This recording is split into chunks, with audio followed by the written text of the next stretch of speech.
Good morning, ladies and gentlemen. Welcome back to another episode here on European Confessions. The following story that you're going to be listening to, it comes from a translation of a message that we received from Facebook. The message reads like this: Hello, my name, you call me Lindy, not my real name. I am 25 now, but I want to tell you what happened when I was 23. I have been carrying this for too long, and I just need advice from your fellow listeners. If there are people like me who feel like they do not deserve anything good, and I've been punishing myself a lot, so I need help. My dad was from Zim, and my mom is South African. Unfortunately, my mom, she passed away when I was still young.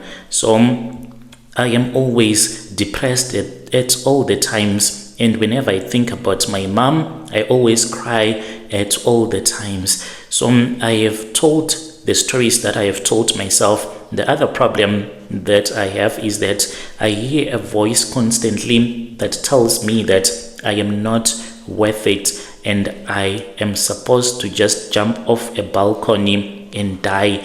Even the time when a girlfriend jumped off from the balcony, I told myself that it was supposed to be me. Like, there is a voice that is not me that tells me all of these things. Like, it is so cruel. Like, whatever that it tells me, there is no complimenting myself, but always being cruel towards myself. I don't know if this is normal or not. And I have heard a voice that has told me that I am not worth anything, and I am not grateful for what other people have done, the things that they have done for me. And one night, when I was feeling so low, that was when I took a bolt after a late shift at this other restaurant where I used to work. So I stopped working there. It was late and I was tired. So when he arrived, the guy, he was polite and we started talking, and I didn't think much of it. I was thinking about myself and the way that I feel so bad, and even imagining if I had a car, I was not going to go through this conversation that I was going through with this driver that I did not even care about. Halfway through the drive, the route changed. The driver said something about a shorter way, and I just trusted him. I remember the car going past the many places that I know, then into a street that I did not know. That was when I knew that something was wrong. I asked him the name of the street because by then I was already feeling somehow. He told me not to worry. He was very joking and too much talkative. He laughed, and then that was when we kept on driving an hour, but yet this ride, it was not supposed to take more than 20 minutes. And then that was when he started shouting. I don't know whom he was shouting at. It was as if he was talking to someone over the phone. And then that was when I said, please drop me off right here. And then he said, where do you want to go to? I'm not going to drop you. And then that was when he parked at this other gate, and then he took me inside the yard. He grabbed the phone and he said that he wanted to search into my phone to see if there was anything in my phone, because he had been sent by my boyfriend. And I said that I do not have any boyfriend at all. Why are you taking my phone? He asked for my password. I gave it to him. That was when he started to go through my WhatsApp, and he said to me, you are such a sad girl. He then went on Facebook. So on Facebook, I was flirting a lot with a lot of guys that we would only flirt with online without the relationship going offline. And then he said, you are such a dirty little prostitute. He then dragged me indoors. After he had dragged me indoors, he then said that he wanted to sleep with me, otherwise he was going to hurt me. I said, no, we can't sleep together because I do not even know you. That was when he pushed me onto the couch and he started to sleep with me by force. By then, I was not even worrying anymore about him not using any protection at all. He slept with me without any protection.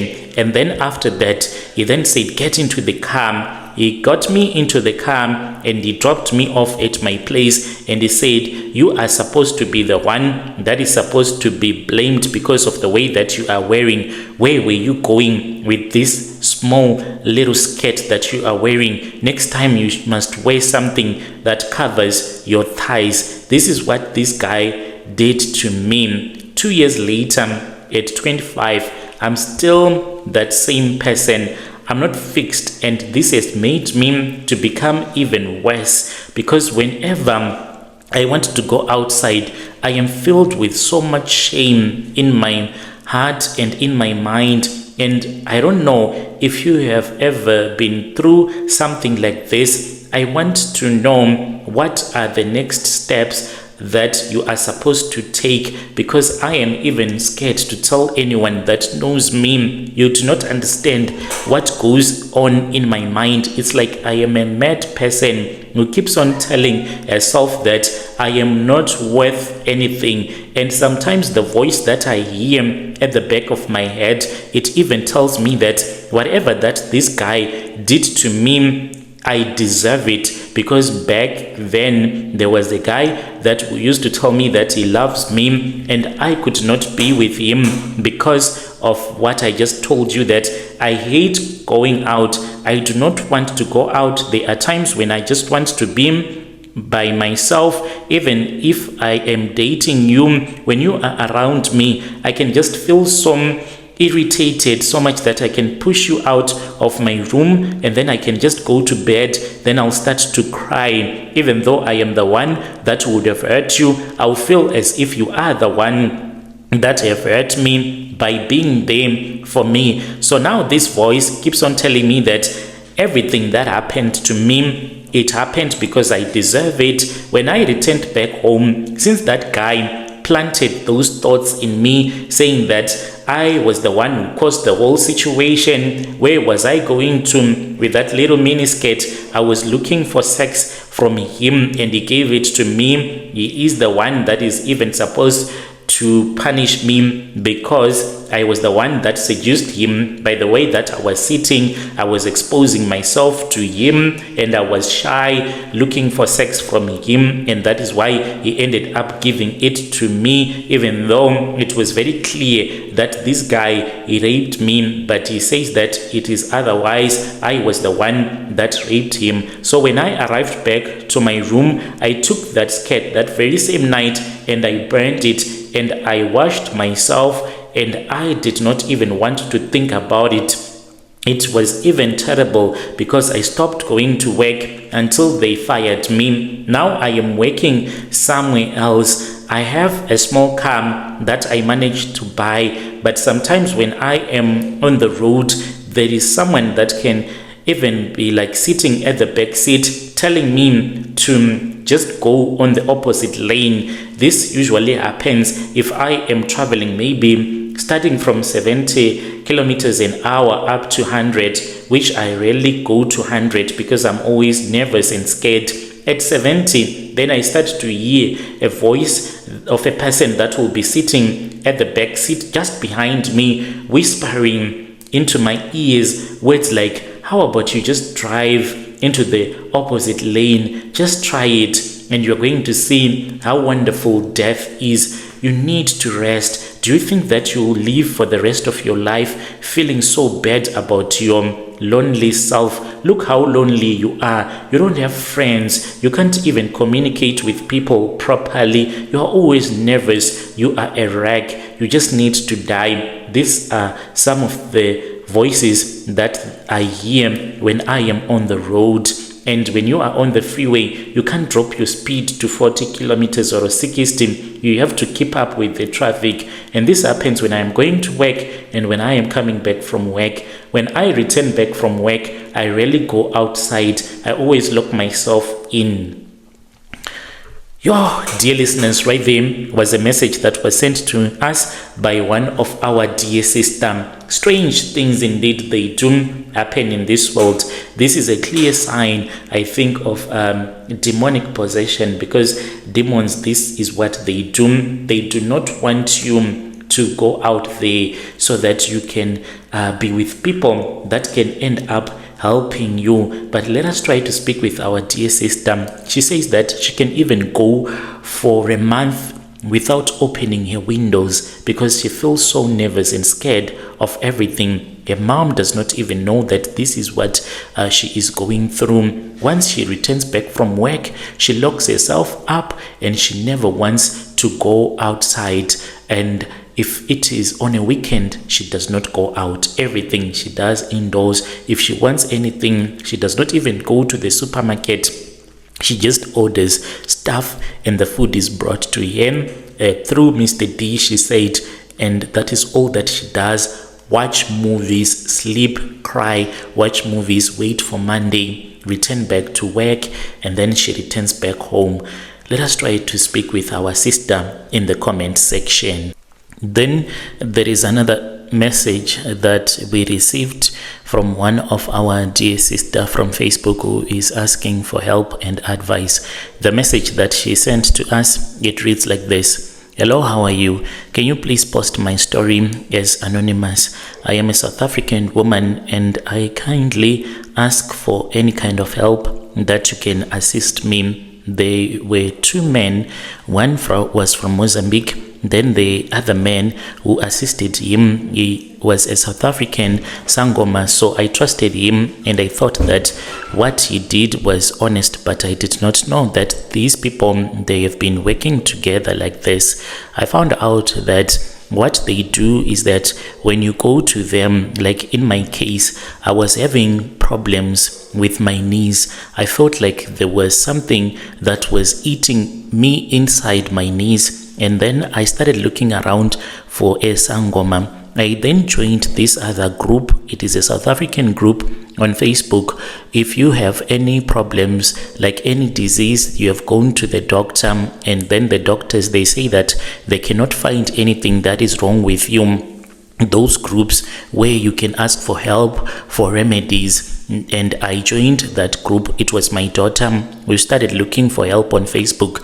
And then one day she said, Mom, there is this group I want you to join. I saw that there are people there that have said that they found help in that group, even honest sangomas. They were posting home remedies. You do not need to use any of your money consulting with them. You just take those remedies, you go to the shop and you buy whatever that they would have written for you to use. So then I went on Facebook and I joined that group. It took a while for me to find that group. After I had found it, then I started following everything that the sangomas were writing, because they said that sometimes the problem might be that at work there is someone that clearly hates you, and if at work there is someone that hates you, it means that you need to use charms against that person so that you can be okay. And indeed at work, I knew that there was this other lady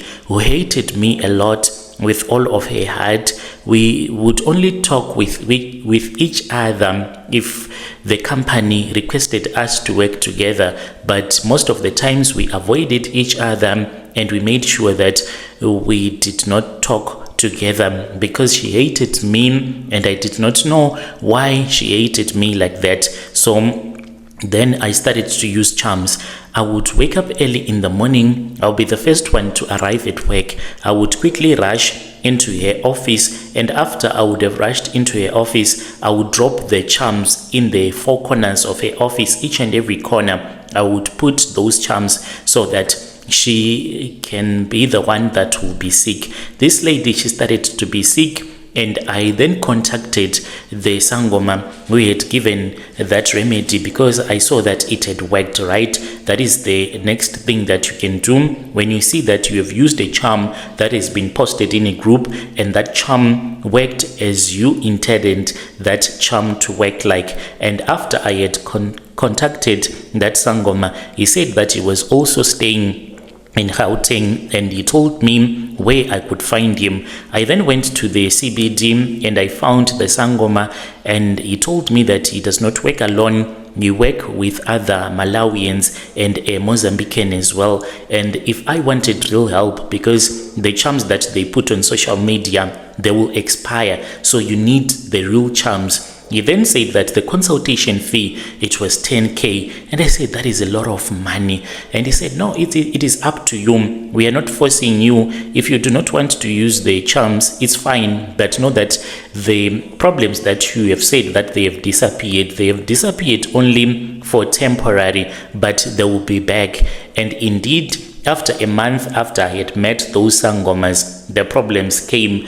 I woke up one morning, Brother Nashim. I tried to get out of bed. I was unable to even move my leg. When I looked, I screamed, and my daughter came rushing into the bedroom. My leg, it was like that of an elephant, and it was so scary. I immediately contacted the sangoma, because when my daughter said, let us go to the clinic, and I said, I have been to the clinic, they said that they don't even know what is wrong with me. They would just give me pain medication, and I was tired of the pain medication.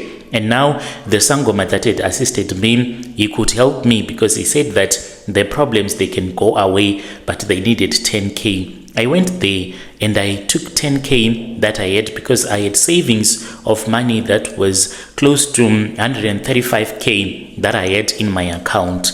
And I went there, took out the 10K, and I transferred to them. After I had given them the money, they told me the things that I was supposed to buy, and I started using them.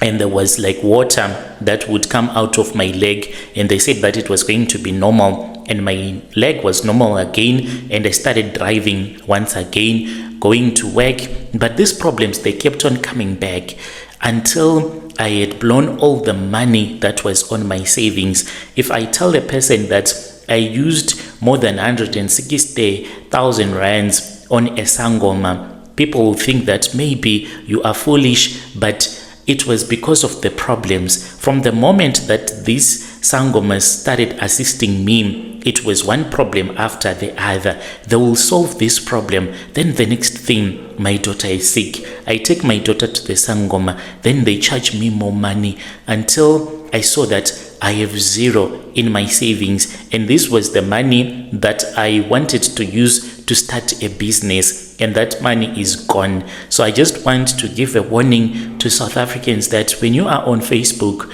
please be careful. This happened to me. I never even thought that I'll end up consulting with a traditional healer, but because of the challenges that I was facing at work, I ended up consulting with a sangoma anyway, after I had consulted with a sangoma, and then they took my money. The man whom I trusted, the South African man, he passed away. I kept on speaking with the Mozambican guy and his Malawian assistant, and they said that they were going to make sure that they give me a charm. They said that they are going to give me a charm that will bring me money each and every night, and they were waiting for that charm to be brought from Mozambique, but I never saw anything from them. This men, I would dream about them. They would be holding knives, and they said that if you talk about it, we are going to sacrifice you. From there on, I never saw them again in my dreams.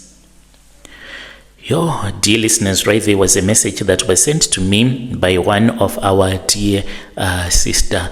Let us try to speak with him in the comment section. Strange things indeed they do happen in this world.